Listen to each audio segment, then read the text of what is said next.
200 AI-designed drugs are now in human trials. Not one is approved. Welcome to medAI Times Podcast, your daily update on medical AI. Don't forget to like and subscribe. So I want you to imagine a pharmaceutical waiting room, and it is just packed with like 200 highly touted, incredibly expensive VIPs. All waiting for the doctor. Right, exactly. Every single one has this impeccable resume. They're backed by billions of venture capital. But here's the catch. The door to the doctor's office has literally never opened for a single one of them. Not once. Yeah. So today, we're looking at those 200 VIPs. These are the AI-designed drugs that are currently stuck in clinical trials. And we really want to separate the theoretical promises from, what's actually hitting hospital floors and regulatory desks right now. Because there's a lot of noise out there. A ton of noise. We are diving into a stack of industry briefings from today, June 8th, 2026, and we've got you, the listener, squarely in mind as we filter this out. So let's just jump right into the quickfire headlines to set the agenda. Let's do it. All right. 200 AI-discovered drugs are in trials, 0 approved. The FDA cleared Clarius's bedside ejection-fraction AI. GE Healthcare's auto-contouring tool is cleared for radiation planning. That's a big one. Yeah. Philips and WellSpan signed a 7-year AI imaging alliance. The Joint Commission launched the first hospital AI certification. The WHO is weighing AI for health policy decisions. Anthropic is scaling its Mythos cyber program to 15 countries. Moving fast on that. Really fast. Perplexity lets its agent write its own search code, and OpenAI says chat is dead, and they're pivoting to agents. I mean, that stack just spans the entire spectrum, right? You're going from navigating molecular chemistry in some server farm all the way up to writing global health policy in Geneva. It's wild. Yeah. And, Friday we covered that algorithm that designed a coronavirus vaccine from scratch. Right. Which, that felt like staring straight into the future. But today we're looking at the sober counterweight to that. Because designing a complex molecule on a computer screen and proving that it won't actually harm a human being in the real world, those are two vastly different things. Oh, completely. They require just entirely different types of proof.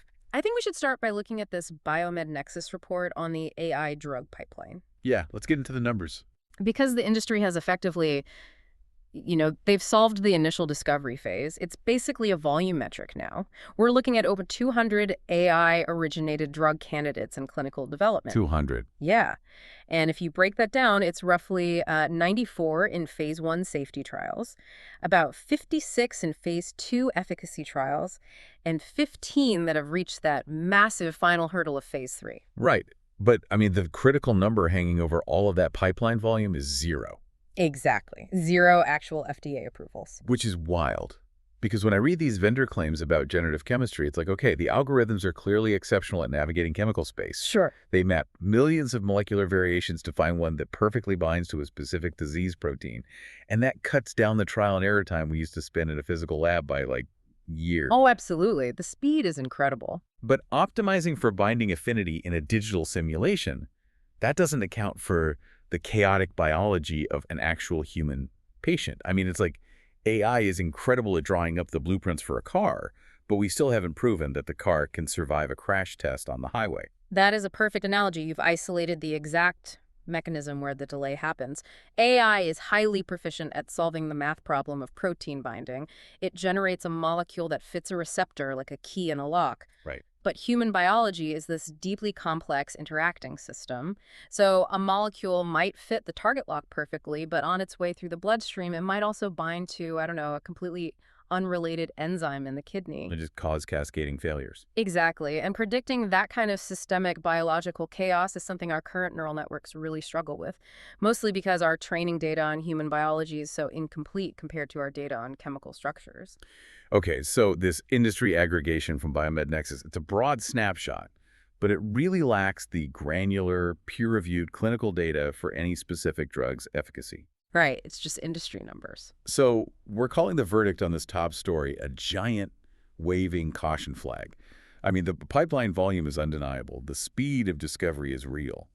But the ultimate referendum on this technology isn't some press release celebrating how fast a molecule was generated. No, nobody cares about that if it doesn't work. Right. The only referendum that matters is whether the drug cures the patient without causing severe side effects. And we're getting close to a put up or shut up moment for the industry. The defining test is going to be these upcoming 2026 phase 3 readouts. Which ones are you watching specifically? We're closely watching the data for drugs like zasocitinib, and we are waiting on further data for rentosiritib, which targets idiopathic pulmonary fibrosis, or IPF. And IPF is a brutal disease. It's a severe progressive lung scarring disease, and it's notoriously difficult to treat because we don't fully understand the underlying mechanism of the scarring.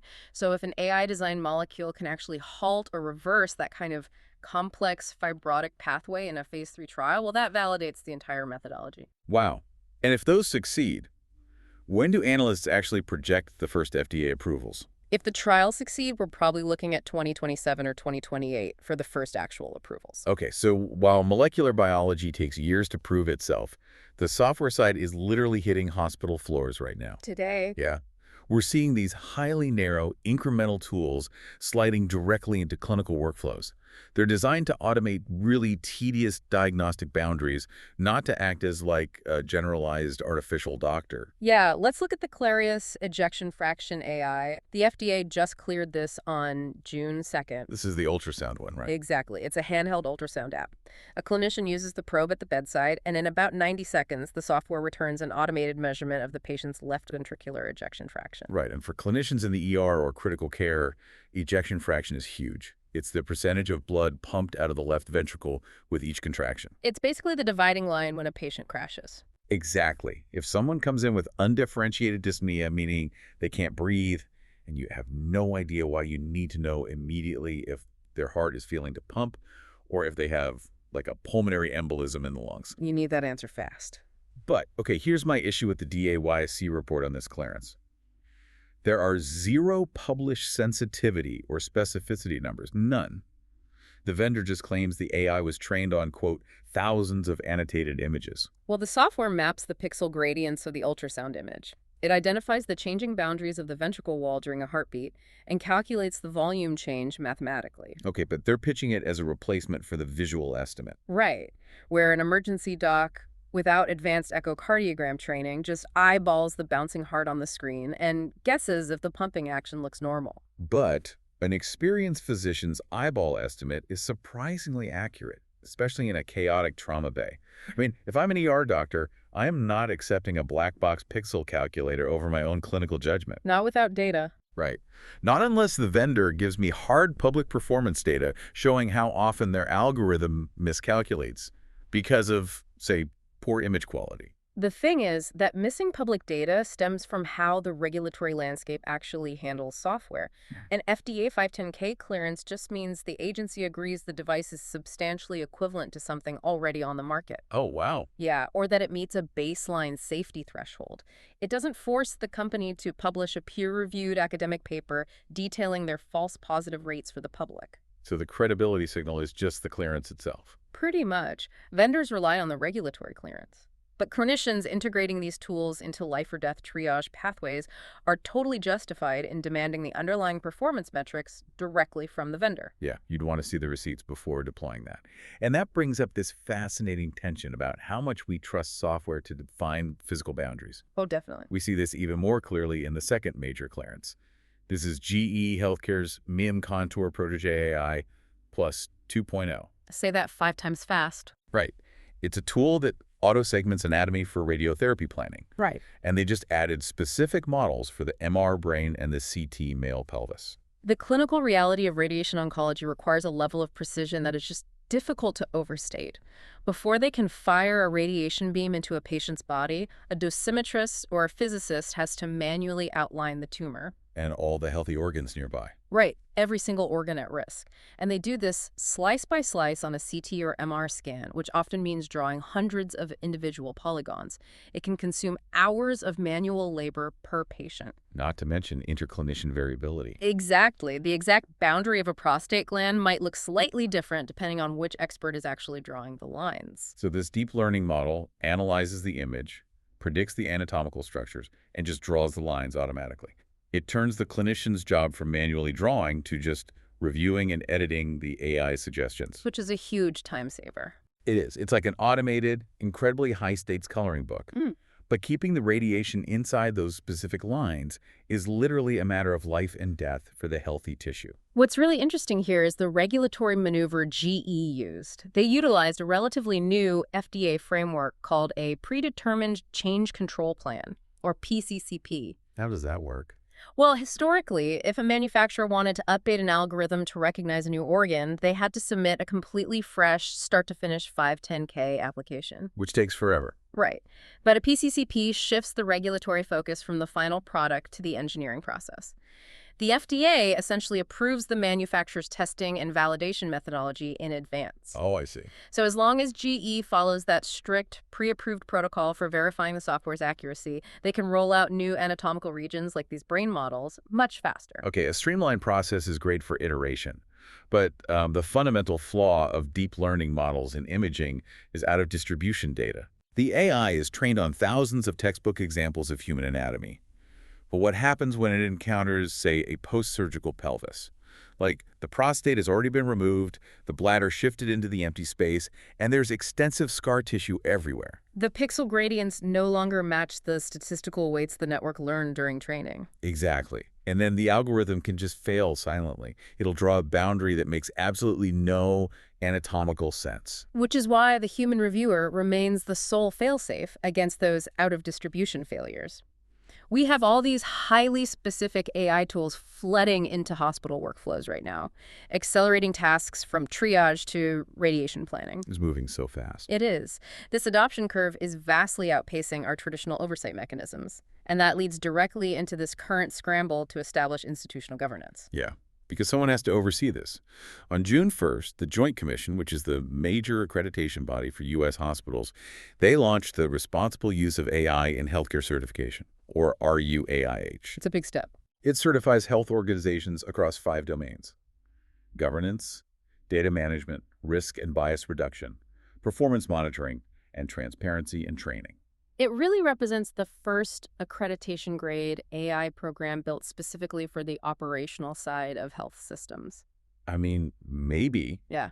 But looking at the documentation, the structural weakness of this certification is glaring to me. Awesome. It's entirely voluntary, and it explicitly states that the Commission does not validate the individual commercial AI tools a hospital purchases. Well, they aren't auditing the code. Exactly. They aren't auditing the code of the GE contouring software or the Clarius ultrasound.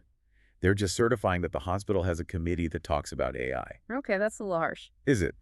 If it doesn't validate the tools, isn't this just a shiny marketing sticker for a hospital to slap on its billboard? Mm-hmm. While the actual algorithms running on their servers remain completely unexamined by the accrediting body. Okay, you're right that it doesn't have the technical teeth to audit proprietary neural networks, but the value lies in establishing an external yardstick where literally none existed before. I guess that's fair. Prior to this, hospital chief technology officers were building ad hoc governance structures in a total vacuum. By forcing a hospital to formalize a data management protocol just to get the certification, it prevents them from treating AI vendors as infallible black boxes. It mandates a paper trail. Exactly. It mandates institutional responsibility. But you're right that the ultimate pressure test doesn't happen on paper. It happens in the messy reality of community health systems. Like the Philips and WellSpan Health Alliance. They announced that on June 4th. That's a perfect example. It's a 7-year deal making Philips the preferred vendor across all 12 WellSpan hospitals, and they have a specific, stated target of recovering more than 500,000 workforce hours a year. And that structure really matters. Testing an algorithm at a massive academic research center with pristine, perfectly formatted data is one thing. Right, but reality is different. Deploying it across a regional network of 12 community hospitals with varying legacy systems and completely different patient demographics, that is where the technology actually proves its worth. So WellSpan is basically functioning as a co-developer here. They are. They're going to measure the AI against tangible operational metrics. Actual patient throughput, verifiable cost reduction, genuine workflow integration. Because projecting 500,000 saved hours is really easy math for a marketing brief. Oh, yeah. But proving those hours are actually saved over a 7-year contract, that is the real validation. But if we scale that risk assessment up from a regional hospital network to the entire globe, it reveals a much darker potential. A WHO paper. Yeah. The WHO released a policy paper weighing the use of AI to synthesize evidence for health policy decisions. They map out the potential for rapid literature review, sure, but they heavily emphasize the risks of opacity, bias, and hallucination. Which are massive risks at that scale. Right. We know large language models confidently invent facts. If an LLM hallucinates a detail while summarizing a single patient's chart, the impact is severe, but it's isolated to one individual. But at the WHO level. Exactly. If an LLM hallucinates data or injects systematic bias while synthesizing evidence for a national Ministry of Health that's drafting global coverage policies, the error scales to millions of people simultaneously. The amplification of risk is exponential there. And the WHO is stepping in right now because the fundamental architecture of these AI systems is undergoing a substantive change. The shift from chatbots to agents. Exactly. We are moving away from passive chatbots that just retrieve text toward active agents that can execute complex autonomous tasks. And this agentic shift is basically the undercurrent of the entire tech ecosystem right now. Look at Anthropic. They just expanded their Claude Mythos security initiative to roughly 150 organizations across more than 15 countries. And that's a cyber vulnerability program. Right. It's an AI-driven program that actively hunts for cyber vulnerabilities. And Anthropic is specifically rolling this out to critical infrastructure operators. Which includes hospitals. It directly encompasses hospital networks and fleets of connected medical devices. They are deploying an autonomous AI agent to hunt for flaws in the exact networks that keep intensive care units online. And the technical leap from chatbot to agent is demonstrated perfectly by what Perplexity is currently doing. They just introduced this search as code feature. I saw that. It's fascinating. Historically, an AI system used a simple tool call to query a fixed search engine, right? It just pulled whatever results the engine handed back. But Perplexity's model is now writing its own executable Python code on the fly. Wait, to do what? To run, filter, sort, and deduplicate its own database searches. It bypasses the standard search engine entirely. It reportedly cuts their token costs by up to 85%, and it's outperforming OpenAI on internal benchmarks. Okay, so it's like we're moving from a digital encyclopedia that you have to read to a digital intern who actually runs the errands for you. Yeah. A chatbot is the encyclopedia. You ask a query, it displays text, and you do the work of synthesizing it. What Perplexity has built is closer to a digital librarian who doesn't just hand you a book.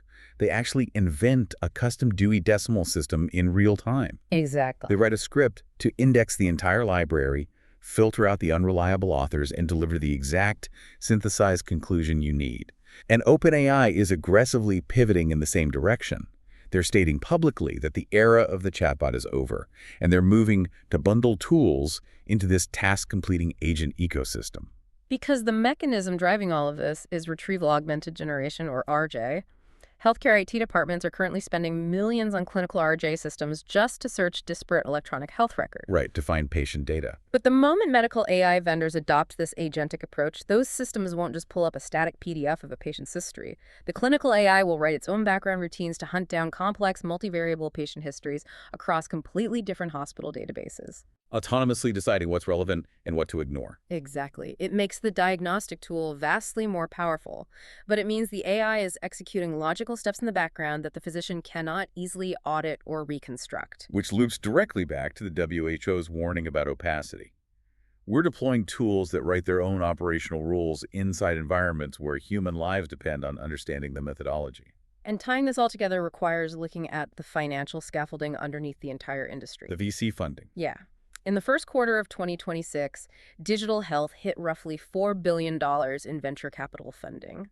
And according to JT Morgan, approximately 75% of those deals were specifically AI-focused. That is a staggering amount of money. The entire market is deeply leveraged on this foundational belief that AI will inevitably deliver superior clinical outcomes. So if we tie that $4 billion quarter back to our top story, right, the 200 AI-designed drugs currently in trials with 0 approvals, the stakes become incredibly clear. Right.